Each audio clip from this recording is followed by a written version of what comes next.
So in the Mar-a-Lago document case in the Southern District of Florida, federal judge Eileen Cannon ordered that a number of the witness interviews relating to the FBI and Department of Justice investigation into Donald Trump's theft of this national defense information be filed on the public docket in a substantially redacted form. You'll recall our reporting on this where the government requested that all of the documentation remain under seal. Judge Cannon originally ruled that all of this information should be published on the public docket. Special counsel Jack Smith filed a motion for reconsideration, which Judge Eileen Cannon granted for the most part, although she ordered regarding certain witness statements that they be published on the public docket with redactions regarding identifying information about the individual witness interviews. So we actually have some bombshell witness interviews that show the level of cooperation of people in Donald Trump's inner circle against Donald Trump, leading to the search and really through the present day. And specifically, there's an individual who's identified as Person 16, who's described as having free access in the Oval Office to F. POTUS, to the former president, to Donald Trump, in other words, and was in the Oval Office daily.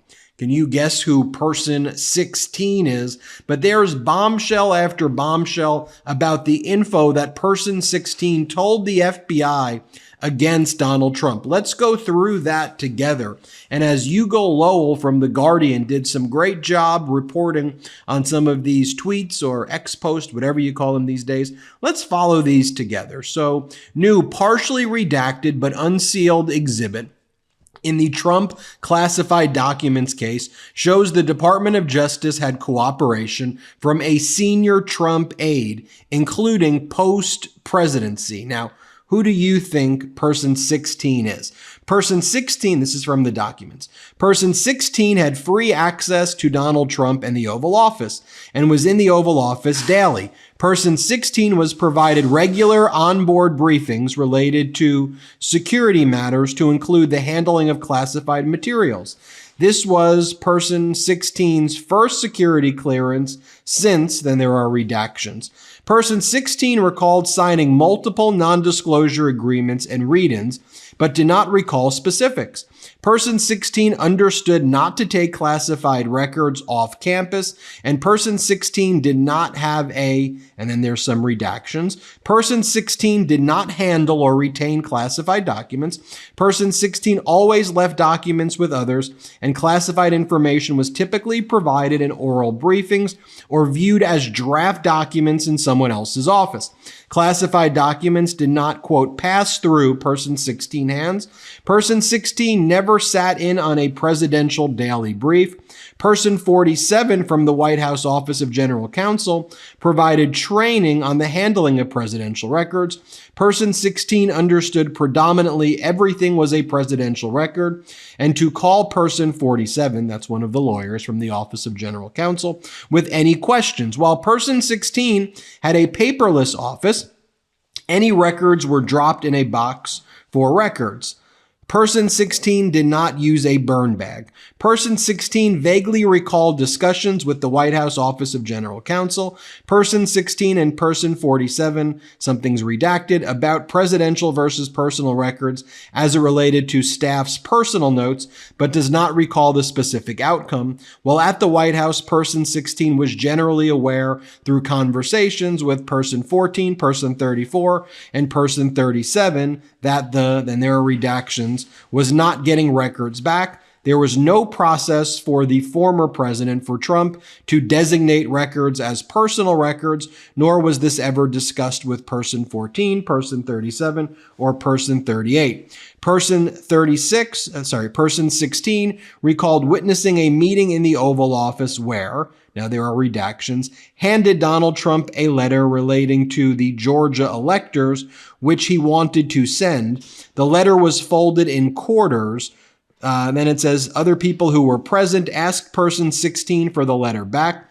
Person 16 reached out to either person 34 or a valet to get it back.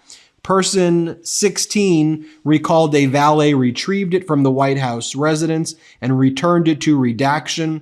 Donald Trump routinely took documents from the Oval Office to the residence where he worked in the evenings. Person 16 observed Trump carry papers, or an assistant or valet would place whatever papers that Trump worked on into a. And so one of the things right there, it seems that he was observing Jeff Clark from the DOJ turn over a plan about overturning the results in Georgia.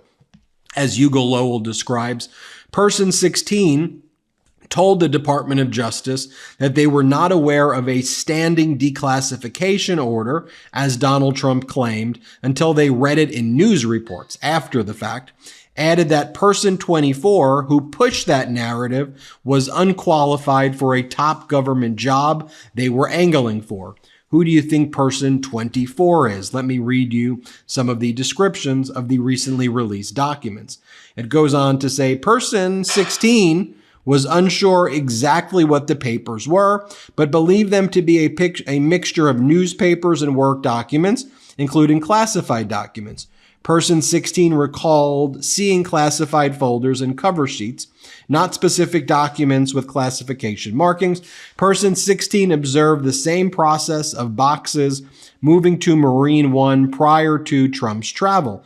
Person 16 was not aware of Trump declassifying any records other than the Crossfire Hurricane documents.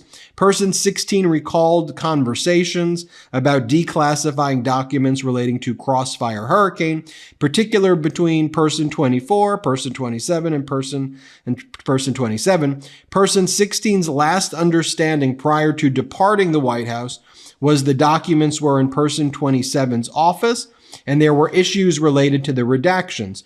According to person 16, there was no standing declassification order. The first time person 16 heard that Trump had declassified everything was when it appeared in the media in 2022. Person 16 had never heard that while in the White House. Person 16 believed no one in the White House, to include, and a list people, and redactions. Any would testify that there was never such an order, with the exception of possibly person 24. Person 16 believed person 24 was pushing the declassified everything line of thinking. Person 16 saw person 24 at the White House regularly. Person 24 bragged a lot about person 24's access while working for U.S. Congressman blank, who was how person 24 first got into the White House. Person 24 knew a lot of people person 24 was friendly with, and there's a bunch of redactions. Person 16 thought person 24 was motivated to move up in the world and would brag about the unbelievable things person 24 had seen. Person 16 interacted with person 24 since January 2021, maybe once. They did not leave on the best of terms. Person 16 explained at one point that person 24 wanted the position of blank.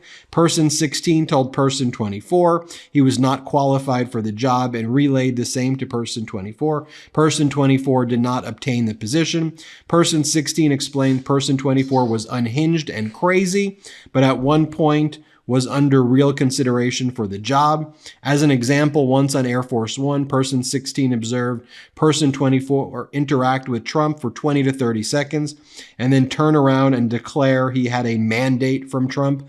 Person 16 believed any meeting person 24 had with Trump would be scheduled as a golf outing and possibly on a golf calendar.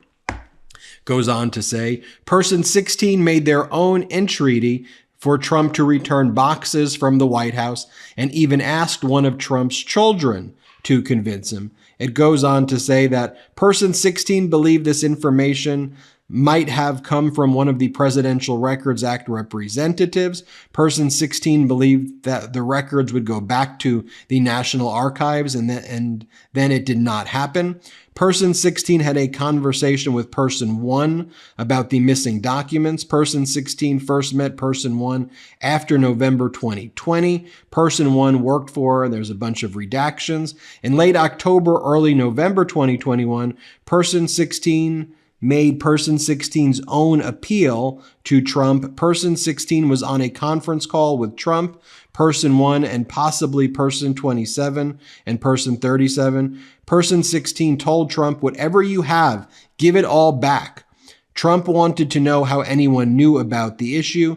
Trump was informed it was all documented in writing. The response was essentially, quote, "We'll check and think about it." Person 16 was unsure whose idea it was to have that call. Person 34 arranged the conference call. Person 16 spoke to multiple people around Trump to send the message that he needed to give the stuff back. Give it back. It belonged to the U.S. government and was not worth all the aggravation. Person 16 spoke to all these other people, and it says how person 16 knew from person 16 at the time at the White House that Trump sometimes needed to be messaged the same thing from multiple people close to him, including, then it's blank. Person 16 was of the opinion that the most influence was blank and had more influence now given that person 15 was, then there's redactions. The message to blank was essentially, there are issues with the boxes. They belong to the government. Talk to your dad about giving them back. It's not worth the aggravation. Give them back. Person 16 then warned Trump he could be criminally charged if he didn't return the documents, even without a grand jury subpoena. Quote, "Whatever you have, give everything back. Let them come here and get everything. Don't give them a noble reason to indict you because they will." Former president was dressed in golf attire. Person 16 told him was not there. And then it goes on to say, "Whatever you have, give everything back." Person 16 learned that the boxes contained documents with classification markings prior to it becoming public information, but was unsure exactly when or from whom. Person 16 thought this information would have from, and there are more redactions right there. Person 16 told the FBI that there were more than 15 boxes Trump initially returned to NARA, and they thought person 5, who they described as a total moron, was trying to create cover for his election fraud claims and crossfire hurricane. It goes on to say, person 16 cannot say person 16 had reason to believe the boxes were kept intentionally by Trump. However, person 16 did know that there were over 50 boxes and only 15 boxes went back. So a decision was made not to return all of the boxes. Post-January 2021, person 5 constantly sent Trump what person 5 had uncovered on the election fraud and maneuvered person 5 way into Trump's circle. Person 16 believes person 5 was now trying to create blank to cover person 5 for previous activities. Person 16 believed person 49's records may reflect recent blank that did not reflect what actually transpired. Here's what we also learned, that Trump valet Walt Nauta was allegedly told, quote, "If even he gets charged with lying to the FBI, Trump will pardon you in 2024, per cooperating witness 16. So Trump's co-defendant, Walty Nauta, was promised a pardon. We also learned that the code name for the Trump classified document case was known as, quote, Plasmic Echo, based on the newly released documents on the docket. And it's also worth noting, as Kyle Cheney points out, that the witnesses, and specifically this person 16, was afraid to have the interview recorded for fear of reprisal. Person 16 refused recording of the interview, despite being advised that not recording the interview would be anomalous compared to other witness interviews. Person 16 accepted that risk, stating having the interview recorded was a far bigger risk for him in the Trump world. Finally, in a passage about Trump's legal team, how they all come together, there's a detail that someone was trying to dress a certain way to get Donald Trump's attention. Who do you think this lawyer was who was trying to dress a certain way to catch Donald Trump's eye? It says, blank, referring to this lawyer, used to hang out in Trump's line of sight, dressed like blank, until whoever, he or she, was hired by Trump. blank wanted, per 34, to sign a document about documents at Mar-a-Lago, to which person 34 ultimately declined. So who do you think that's referring to? So folks, some bombshells right there based on the documents that were released. Also, Kyle Cheney says that the FBI discussed doing loose surveillance of Trump's planes to see if he took any boxes with him from Mar-a-Lago on the day the Department of Justice attorneys went to meet with him. And one of the other documents here that is from the National Archives points out that the original correspondence between Trump and North Korean leader Kim Jong-un was missing. Also, the original poster board of the path of Hurricane Dorian that Trump marked up with the Sharpie was missing. Also, Trump took the letter that Obama left for him on his first day in office, in addition to all the other classified documents and national defense information, like the nuclear codes and war plans. Anyway, big news, lots of evidence, a lot more than I thought we would get right there. Tell me what you think. Who do you think 16 is? Who do you think the lawyer was dressed a certain way? Who do you think all the people were that I mentioned? Would love to hear your feedback. Hit subscribe. We're on our way to 3 million subscribers. Thanks to your support. Have a great day. Enough! Send him to the big house, not the White House. Get the new exclusive tees, mugs, and stickers right now at store.MeidasTouch.com. That's store.MeidasTouch.com.